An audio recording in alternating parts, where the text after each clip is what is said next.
Hey, what's up guys? Will here for GSM Arena. This is Samsung's new highest tier A-series mid-ranger, the Galaxy A56. But last year's Galaxy A55 still has plenty of life left in it. Is the new model worth getting over the previous one? Let's put the Galaxy A56 and Galaxy A55 head to head and find out.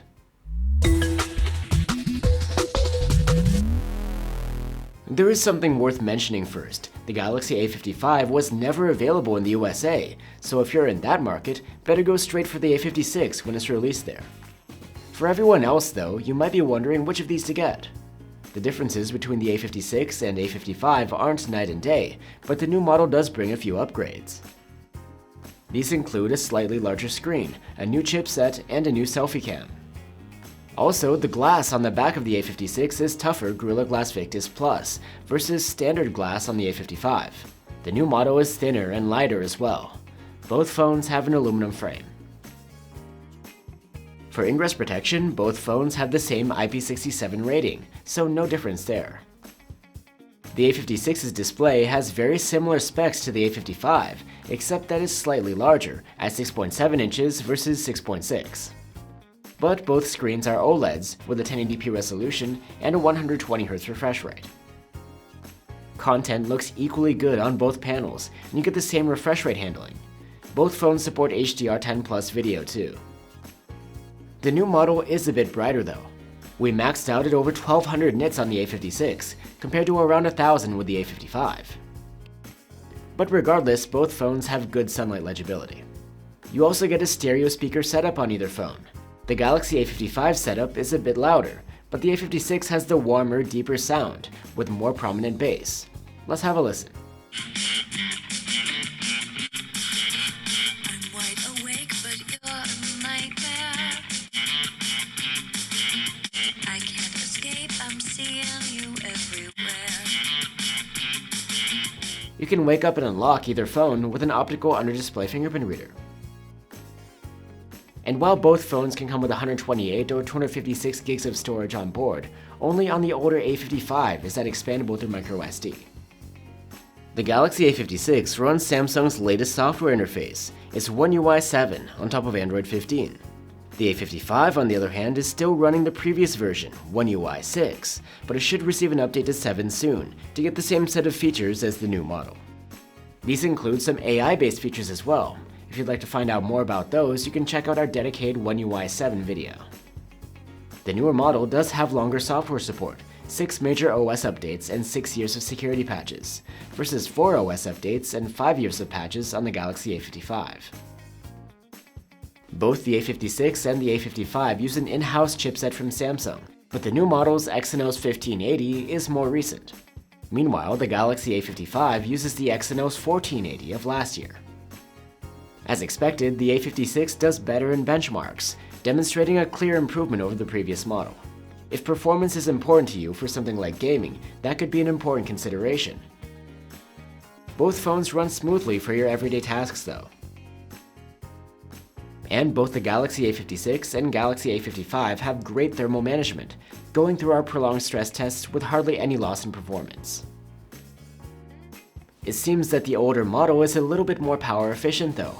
Both phones have a 5000 mAh battery, but the A55 earned an active use score of 13 hours and 27 minutes in our tests, versus the A56's 12 hours and 8 minutes. Samsung upgraded the charging with the Galaxy A56. It's rated at 45 watts versus 25 watts on the Galaxy A55. However, the effect of this on the actual charging speed isn't big. A 30-minute charge is faster on the A56, which went from 0 to 65% versus 55% on the older model. But for some reason, a full charge is actually slower on the new one. On the back, both the Galaxy A56 and A55 have the same camera setup. It consists of a main cam, an ultrawide, and a macro camera. Looking at the stills from the main cameras, there's virtually no difference in overall quality. Rendition is very similar as well. The 2x zoomed photos are very similar again, but the A56 is slightly cleaner and sharper here. At night, the only difference we were able to spot is in the exposure. The A55 tends to have more balanced exposure with more natural looking shadows, while we found the A56's shadows to be too bright. During the day, the ultra-wide cameras produced decent photos, and we couldn't spot any difference between them. And when comparing the ultra-wide nighttime results, the photos are soft and noisy either way. On the front, the Galaxy A56 has a new selfie camera. It's 12 megapixels compared to the 32 megapixel one on the A55. When it comes to selfies, actually both phones are able to produce great results. The shots might be slightly sharper on the new model though. And here's a look at 4K selfie videos taken with either phone.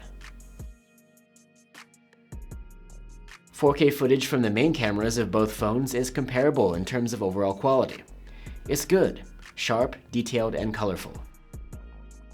And on both phones, the ultra-wide camera captures good videos too, better than many competitors for this sort of camera. At night, the Galaxy A56's main cam has the edge when recording. Its footage is sharper and more detailed. There you have it, Samsung's Galaxy A56 and Galaxy A55. So which one is the better phone?